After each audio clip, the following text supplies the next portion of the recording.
ಎಲ್ಲರಿಗೂ ನಮಸ್ಕಾರ. ಗಣೇಶನ ಬಗ್ಗೆ ನಿಮಗೇನು ಗೊತ್ತು? ಅವನು ವಿಘ್ನ ನಿವಾರಕ, ಜ್ಞಾನದ ದೇವರು ಮತ್ತು ಮೊದಲ ಪೂಜೆ ಸ್ವೀಕರಿಸುವಾತ. ಆದರೆ ಗಣೇಶನ ಕತೆ ಇಲ್ಲಿಗೆ ಮುಗಿಯುವುದಿಲ್ಲ. ಈ ವಿಘ್ನ ನಿವಾರಕನಿಗೆ ತನ್ನದೇ ಆದ ಒಂದು ಕುಟುಂಬ ಇದೆ. ಅದು ಸಂಪೂರ್ಣ ಜೀವನದ ಅರ್ಥವನ್ನು ತಿಳಿಸುತ್ತದೆ. ಅವನ ಪತ್ನಿಯರು ಮತ್ತು ಮಕ್ಕಳ ಬಗ್ಗೆ ನಿಮಗೆ ತಿಳಿದಿದೆಯಾ?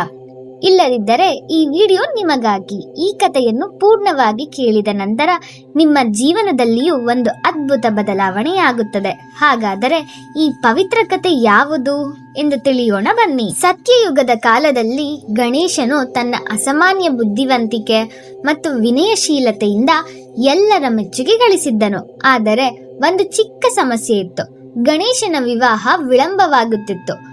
ಅವನು ವಕ್ರತುಂಡ ಮತ್ತು ದಪ್ಪ ಹೊಟ್ಟೆಯಿಂದಾಗಿ ಯಾರೂ ಅವನನ್ನು ವಿವಾಹವಾಗಲು ಸಿದ್ಧರಿರಲಿಲ್ಲ. ಆಗ ದೇವಾನುದೇವತೆಗಳು ಗಣೇಶನ ಸ್ಥಿತಿಯನ್ನು ನೋಡಿ ದುಃಖಿತರಾದರು. ಅವರು ಶಿವ ಮತ್ತು ಪಾರ್ವತಿಯರ ಬಳಿ ಹೋಗಿ ಗಣೇಶನ ವಿವಾಹದ ಬಗ್ಗೆ ಚರ್ಚಿಸಿದರು. ಎಲ್ಲರೂ ಸೇರಿ ಒಂದು ಉಪಾಯ ಹುಡುಕಿದರು. ಅವರು ತಮ್ಮ ಶಕ್ತಿ ಮತ್ತು ಜ್ಞಾನವನ್ನು ಒಂದೆಡೆ ಸೇರಿಸಿ ಇಬ್ಬರು ದಿವ್ಯ ಕನ್ಯೆಯರನ್ನು ಸೃಷ್ಟಿಸಿದರು. ಈ ಕನ್ಯೆಯರಲ್ಲಿ ಒಬ್ಬಳು ಸಂಪತ್ತು ಮತ್ತು ಸಮೃದ್ಧಿಯ ಪ್ರತೀಕವಾದ ಅಸಾಧಾರಣ ಸೌಂದರ್ಯವುಳ್ಳ ರಿದ್ದಿ, ಮತ್ತೊಬ್ಬಳು ಯಶಸ್ಸು ಮತ್ತು ದೈವಿಕ ಶಕ್ತಿಯ ಪ್ರತಿರೂಪವಾದ ತೇಜಸ್ಸುಳ್ಳ ಸಿದ್ಧಿ. ದೇವತೆಗಳು ಈ ಇಬ್ಬರು ಕನ್ಯೆಯರನ್ನು ಗಣೇಶನ ಬಳಿ ಕರೆತಂದು, ಹೇ ವಿಘ್ನನಾಶಕ, ಈ ಇಬ್ಬರು ನಿನಗಾಗಿ ಹುಟ್ಟಿದವರು, ಇವರೇ ನಿನ್ನ ಯೋಗ್ಯ ಪತ್ನಿಯರು ಎಂದು ಹೇಳಿದರು.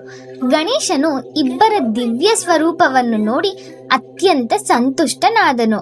ಅವನು ಪ್ರೀತಿಯಿಂದ ಅವರನ್ನು ಸ್ವೀಕರಿಸಿದನು. ಹೀಗೆ ಜಗತ್ತಿನ ವಿಘ್ನ ನಿವಾರಕನಿಗೆ ಸಂಪತ್ತು ಮತ್ತು ಯಶಸ್ಸು ಪತ್ನಿಯರಾಗಿ ಬಂದರು. ಸಮಯ ಕಳೆದಂತೆ ಗಣೇಶ ಮತ್ತು ರಿದ್ದಿ ಸಿದ್ಧಿ ದಂಪತಿಗಳಿಗೆ ಇಬ್ಬರು ಪುತ್ರರು ಜನಿಸಿದರು. ಒಬ್ಬನ ಹೆಸರು ಶುಭ, ಮತ್ತೊಬ್ಬನ ಹೆಸರು ಲಾಭ. ಶುಭ ಅಂದರೆ ಮಂಗಳಕರ ಅಥವಾ ಒಳ್ಳೆಯ ವಿಷಯಗಳು. ಇವನ ತಾಯಿಯಾದ ರಿದ್ದಿಯಂತೆ ಇವನು ಜೀವನದಲ್ಲಿ ಸಮೃದ್ಧಿಯನ್ನು ತರುತ್ತಾನೆ. ಇನ್ನೊಬ್ಬ ಲಾಭ ಅಂದರೆ ಪ್ರಯೋಜನ ಅಥವಾ ಲಾಭ. ಇವನು ಸಿದ್ಧಿಯಂತೆ ನಮ್ಮ ಕಾರ್ಯಗಳಲ್ಲಿ ಯಶಸ್ಸು ಮತ್ತು ಲಾಭವನ್ನು ತರುತ್ತಾನೆ.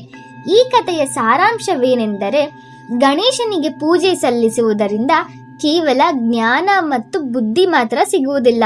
ಅವರ ಜೊತೆ ಇವರು ರಿದ್ದಿ, ಸಿದ್ಧಿ ಮತ್ತು ಶುಭ ಲಾಭರಿಂದಾಗಿ ನಮಗೆ ಸಂಪೂರ್ಣ ಆಶೀರ್ವಾದ ಸಿಗುತ್ತದೆ. ಗಣೇಶನ ಈ ಕುಟುಂಬದ ಮಹತ್ವವನ್ನು, ಗಣೇಶನ ಪೂಜೆ ಮಾಡುವುದರಿಂದ ನಮ್ಮಲ್ಲಿರುವ ಎಲ್ಲಾ ಅಡೆತಡೆಗಳು ದೂರವಾಗುತ್ತದೆ. ಅವರ ಪತ್ನಿ ರಿದ್ದಿ ನಮ್ಮ ಮನೆಯಲ್ಲಿ ಸಂಪತ್ತು, ಸಮೃದ್ಧಿ ಮತ್ತು ಸಂತೋಷ ತರುತ್ತಾಳೆ. ಸಿದ್ಧಿ ನಮ್ಮೆಲ್ಲ ಪ್ರಯತ್ನಗಳಲ್ಲಿ ಯಶಸ್ಸು, ಸಿದ್ಧಿ ಮತ್ತು ಶಕ್ತಿಯನ್ನು ತುಂಬುತ್ತಾಳೆ.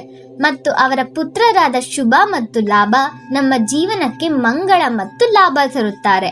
ಆದ್ದರಿಂದ ಮುಂದಿನ ಬಾರಿ ನೀವು ಗಣೇಶನ ಪೂಜೆ ಮಾಡಿದಾಗ ಈ ಇಡೀ ಕುಟುಂಬವನ್ನು ನೆನಪಿಸಿಕೊಳ್ಳಿ, ಏಕೆಂದರೆ ಸಂಪೂರ್ಣ ಆಶೀರ್ವಾದವು ಈ ಪರಿವಾರದ ಆರಾಧನೆಯಲ್ಲಿ ಅಡಗಿದೆ. ಈ ಕಥೆಯು ನಿಮ್ಮ ಜೀವನದಲ್ಲಿ ಹೊಸ ಬೆಳಕನ್ನು ತರಲಿ ಎಂದು ಹಾರೈಸುತ್ತೇನೆ. ಈ ವಿಡಿಯೋ ನಿಮಗೆ ಇಷ್ಟವಾದರೆ ದಯವಿಟ್ಟು ಲೈಕ್ ಮಾಡಿ, ಶೇರ್ ಮಾಡಿ ಮತ್ತು ನಮ್ಮ ಚಾನೆಲ್ಗೆ ಸಬ್ಸ್ಕ್ರೈಬ್ ಮಾಡಲು ಮರೆಯದಿರಿ.